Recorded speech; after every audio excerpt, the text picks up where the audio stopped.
আসসালামু আলাইকুম everyone, back to my channel. আপনাদের সামনে প্রতিদিনের মতো ভিডিও নিয়ে হাজির হলাম। এখন নিয়ে নিলাম আমি টমেটো, কাঁচামরিচ, ধনিয়া পাতা কুচি, পেঁয়াজ কুচি নিয়ে নিলাম। এখন পেঁয়াজ কুচিটা আমি আপনাদেরকে দেখাচ্ছি, শেয়ার করছি। আর এদিকে আমি আলুটা নিয়ে নিলাম। আলুটা আমি এরকমভাবে কুচি করে নিয়েছি। মাশাআল্লাহ, দেখতে অনেক সুন্দর, ভালোভাবে আমি ধুয়ে টুয়ে নিয়েছি। আর আশা করি প্লিজ আপনারা আমার ভিডিওটা যেখান থেকে দেখবেন লাইক কমেন্ট করে যাবেন। এদিক দিয়ে আমি গাজরগুলো এরকম সাইজ করে কেটে নিয়েছি। গাজরগুলো ভালোভাবে প্রথমে ধুয়ে নিয়েছি। এদিক দিয়ে আমি একটা প্যান চড়াচ্ছি। প্যানে প্রথমে একটু গরম হয়ে গিয়েছে, আমি এখন তেলটা ঢেলে দিব। 3টার মতো শুকনো মরিচও আমি এটার সঙ্গে দিয়ে দিচ্ছি। দিয়ে আমার হাতের সাহায্যে ভালোভাবে মরিচটাকে ভেজে নিচ্ছি। এখন দিয়ে দিব আমি পেঁয়াজ কুচিটাও ভালোভাবে একটু ভেজে নিব। দুটো তেজপাতাও আমি এটার সঙ্গে প্রথম দিয়ে দিয়েছি। 3 টুকরো করে আমি তেজপাতা দিয়ে দিলাম। এখন আমি দিয়ে দিলাম 1 চামচ পরিমাণে আদা রসুন বাটা। এটার সঙ্গে ভালোভাবে মিক্স করে নিব। হয়ে গেল। এখন আমি দিয়ে দিব প্রথমে আমি গাজরগুলো কেন দিয়েছি প্রথমে, গাজরটা একটু শক্ত থাকবে, তার জন্য গাজরটা আমি প্রথম দিয়ে দিচ্ছি। আলুটা দিলে গলে যাওয়ার সম্ভাবনা আছে, তার জন্য।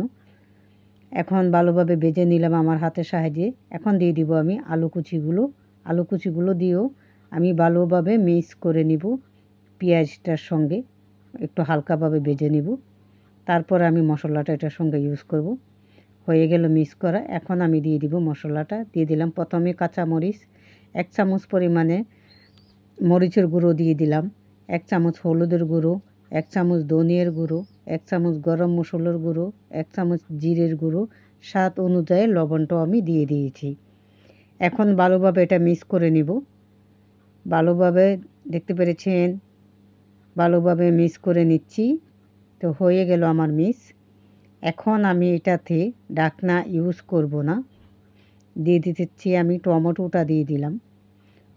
ঢাকনাটা ইউজ করলে সবজিটা গলে যাওয়ার সম্ভাবনা আছে, তার জন্য আমি ঢাকনা এটার সঙ্গে ইউজ করব না, এরকম বা উদাম করে বানাবো। ঢাকনাটা আমি আজকে ইউজ করব না। দেখতে পেরেছেন মাশাআল্লাহ কত সুন্দর হয়েছে সবজিটা। এখন আমি দিয়ে দিব ধনিয়া পাতা কুচি দিয়ে ভালোভাবে আবার একটু নাড়াচাড়া করে ধনিয়া পাতা কুচিটা মিক্স করে নিচ্ছি। আর প্লিজ আপনারা যেখান থেকে আমার ভিডিওটা দেখবেন আশা করি লাইক কমেন্ট করে যাবেন। আলহামদুলিল্লাহ আমি ভালো আছি। আপনারা কেমন আছেন? আশা করি আপনারাও ভালো আছেন। এদিক দিয়ে আমি দেখতে পেরেছেন আমি এখানে রান্না করার জন্য চাউল নিয়ে এলাম। ওকে, আল্লাহ হাফেজ। আমার ভিডিও পর্যন্ত